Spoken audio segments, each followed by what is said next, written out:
महाराजाय नमः।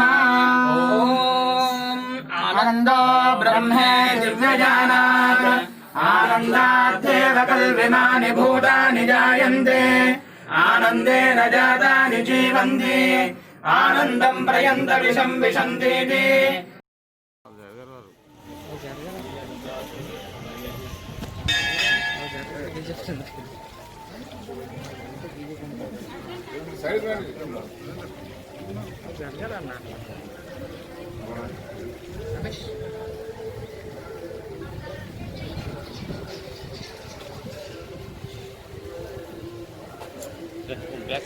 बैकग्राउंड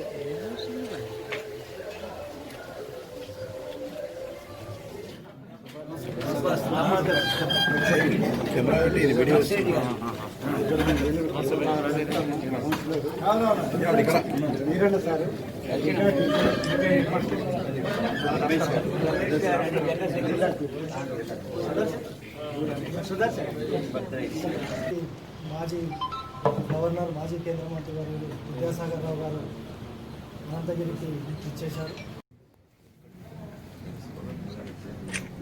మహారాష్ట్రలో గవర్నర్గా 5 సంవత్సరాల తర్వాత నేను అనుకుంటా హైదరాబాద్లో నేను మళ్ళీ హైదరాబాద్లో పార్టీలో చేరిన తర్వాత ప్రెస్తో మాట్లాడినాను. తర్వాత కరీంనగర్ ఏదో సందర్భంలో మళ్ళీ 1 సంవత్సరంన్నర తర్వాత బహుశా ఇక్కడనే మళ్ళీ మీ ముందుకు రావడం జరిగింది. నేను దాదాపు 2 సంవత్సరాల్లో మొట్టమొదటిసారిగా హైదరాబాద్ వచ్చినప్పుడు అన్ని ప్రధానమైనటువంటి ఛానల్స్ నా ఇంటర్వ్యూ తీసుకుని ఇంటికి వచ్చి ఆ ఇంటర్వ్యూలో నేను 2 విషయాలు చెప్పినాను.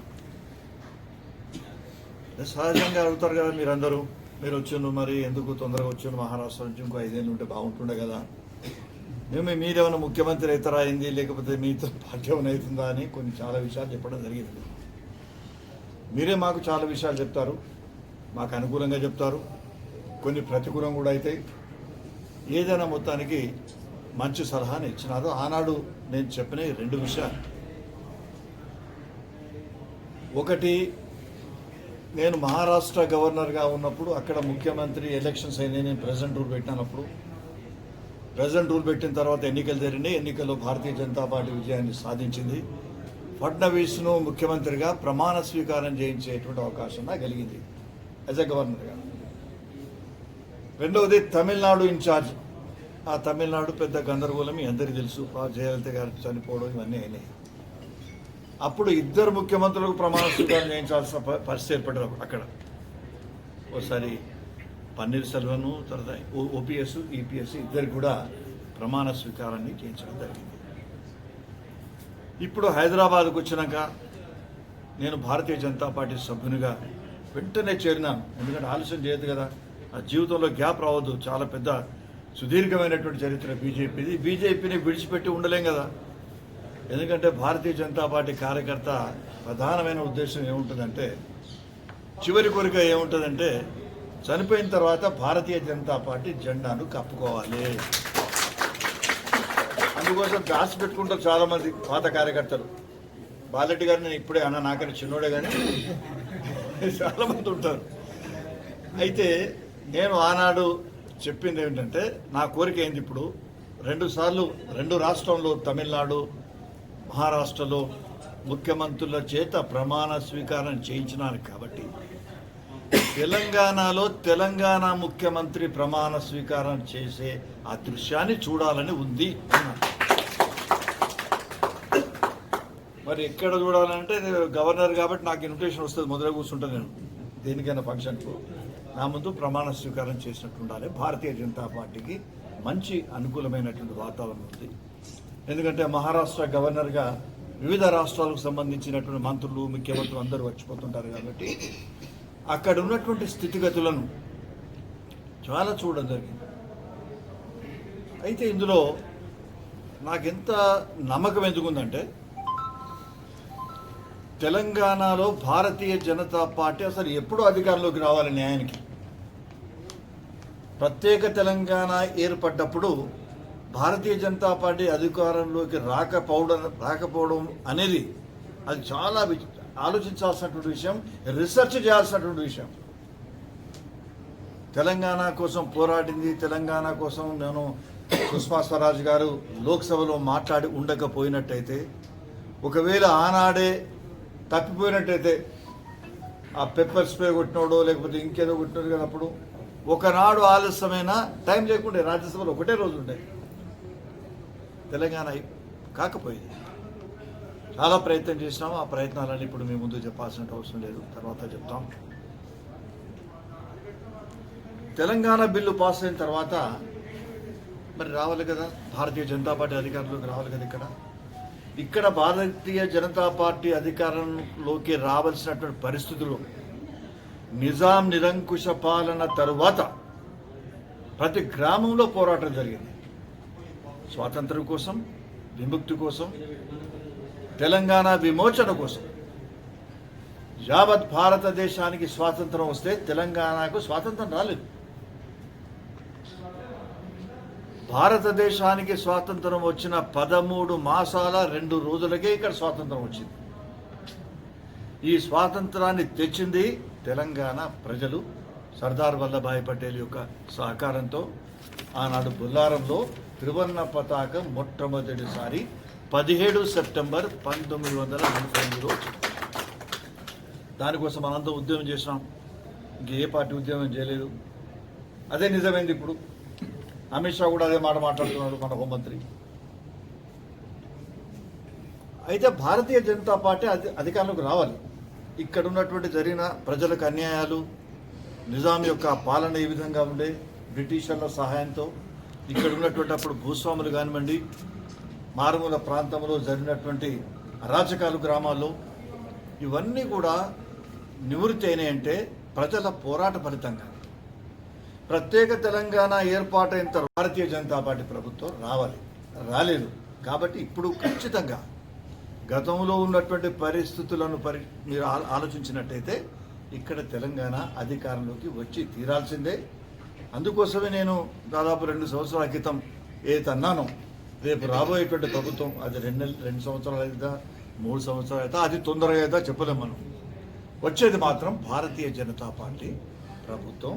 దానికి ఈనాడు సమాయత్తమవుతుంది పార్టీ. అధ్యక్షుడు సంజయ్ గారు, మిగతా కార్యనిర్వాహక కార్యవర్గమైంది, అందరు వచ్చినారు. అనుకున్న దానికన్నా ఎక్కువ ఇప్పుడున్నటువంటి అధ్యక్షుడు చాలా చక్కగా తన కార్యక్రమాన్ని ముందుకు తీసుకుపోతున్నాడు. నేను అధ్యక్షునిగా ఉన్నప్పుడు నాది నేను కంపేర్ చేసుకుంటున్నాను.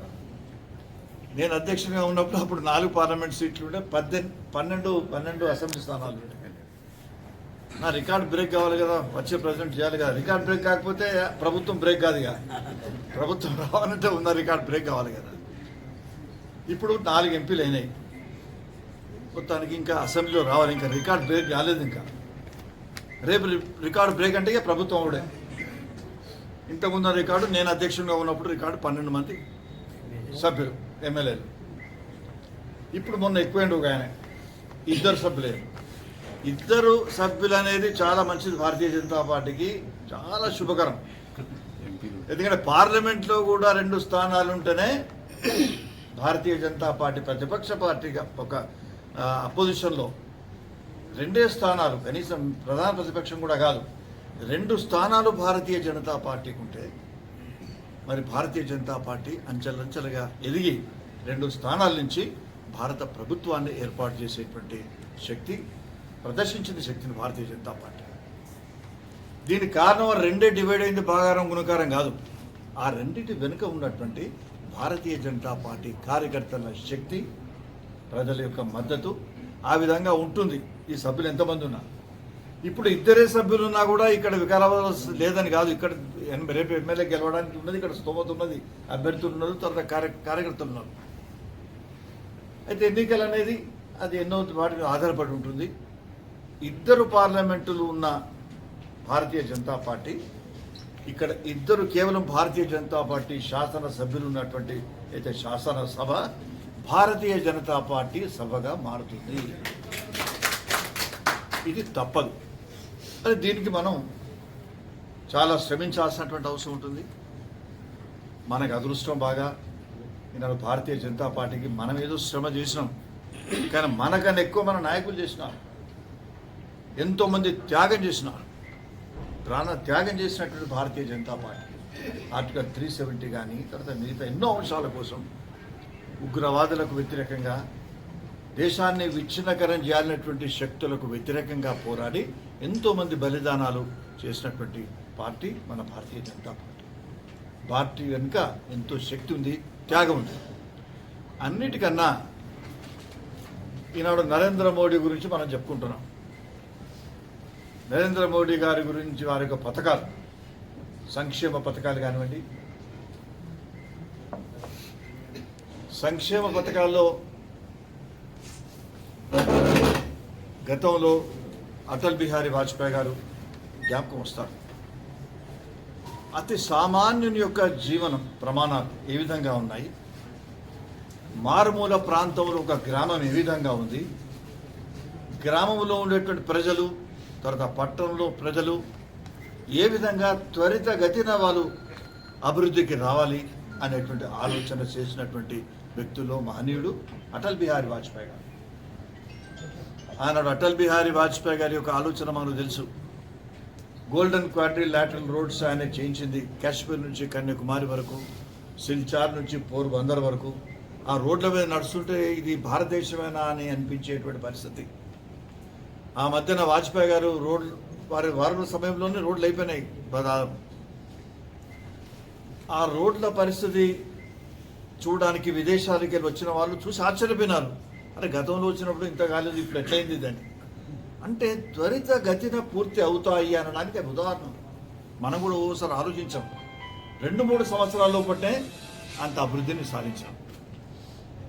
నేను కరీంనగర్లో ఎన్నికల పార్లమెంట్ మొట్టమొదటి గెలిచినప్పుడు నేను ఒక నినాదం ఇచ్చిన ప్రెస్లో, మేము గెలిస్తే కరీంనగర్ నుంచి కాశ్మీర్ దానికి రైలు వేస్తామన్నా. కరీంనగర్ ఎక్కడ, కాశ్మీర్ ఎక్కడ? కొంచెం ఎలక్షన్లో మాట్లాడతాం కదా, అప్పుడు కొంచెం అతిగానే మాట్లాడడం అనిపించింది నాకు. తర్వాత మంత్రిని అయితే ఇది ఏంది మళ్ళా ప్రెస్లో మాట్లాడతారా ఏంది, నన్ను అడుగుతారా ఏంది అనుకున్నా. కానీ ఎవరు అడగలే, వాళ్ళు కూడా మర్చిపోయింది. ఇట్లా ఎలక్షన్ నడిస్తే కాదు ఇదని వాళ్ళకు కూడా అంత ఆలోచన లేకుంటే కరీంనగర్ నుంచి కాశ్మీర్ ఎట్లా రైలు పెడతామని మెల్లగా కరీంనగర్ దాకా పెద్దపల్లి రైలు గుంజినాం. కరీంనగర్ నుంచి నిజామాబాద్ దానికి వేసినాం. అంటే నేషనల్ రైల్వే అయిపోయింది. ఇక మరి కాశ్మీర్కి ఎట్లా పోవాలి అని అనుకుంటున్నాను. వాజ్పేయి గారు కాశ్మీర్ వ్యాలీ ఆయన ప్రకటన చేసిండు, వేలాది కోట్ల రూపాయలు. ఇప్పుడు కాశ్మీర్కు రైలు నడుస్తుంది. కరీంనగర్ నుంచి కాశ్మీరు, వికారాబాద్ నుంచి కాశ్మీరు, అంటే డైరెక్ట్గా వికారాబాద్ కాశ్మీరే కాదు, మొత్తానికి ట్రైన్ ట్రాక్ అయితే ఉంది. అదేవిధంగా త్వరితగతిన అభివృద్ధి అయ్యేటువంటి కార్యక్రమాలను నరేంద్ర మోడీ గారు కూడా సంక్షేమ కార్యక్రమాలు చూస్తున్నారు. అప్పుడు మీకు జ్ఞాపకం, గ్రామ పంచాయతీలో బియ్యం కూడా వచ్చేది.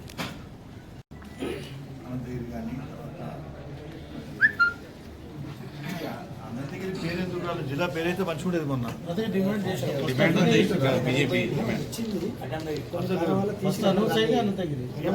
మళ్ళీ కారణం ద్వారా మనం రావచ్చు ఉన్నారు. ఎందుకంటే సాధారణంగా అటువంటి పరిస్థితులు ఇక్కడ అయితే చాలా బ్రహ్మాండంగా ఉన్నది గ్రీనరీ, కానీ అన్ని దర్శనం చేసుకోవడం జరిగింది. ఇక్కడ దేవస్థానంలో డబ్బులు లేవు, అక్కడ బాగా డబ్బులు వచ్చేసినాయి. అక్కడ ఇది కేరళలో, కానీ ఇదే మంచిది అనుకోండి, డబ్బులు ప్రధానం కాదు. అక్కడ డబ్బులు ఉంటే సెక్యూరిటీ పెట్టాలి, ఇక్కడ మనకు సెక్యూరిటీ అవసరం లేదు. చాలా మంచిగా దర్శనం చేసుకోవచ్చు. అనంతగిరి టెంపుల్ ఇక్కడ అభివృద్ధి చేసుకోవడానికి ఫారెస్ట్ శాఖలో నమోదు కాలేదని అవన్నీ మా అధ్యక్షుడు రాష్ట్ర అధ్యక్షుడు వాళ్ళ దృష్టిలో ఉన్న పని చేసుకుంటాం. అదనంగా నిర్మాణాలు చేపడతారు, ప్రయత్నం చేస్తారు. గవర్నమెంట్ ఇచ్చిన చేస్తారు.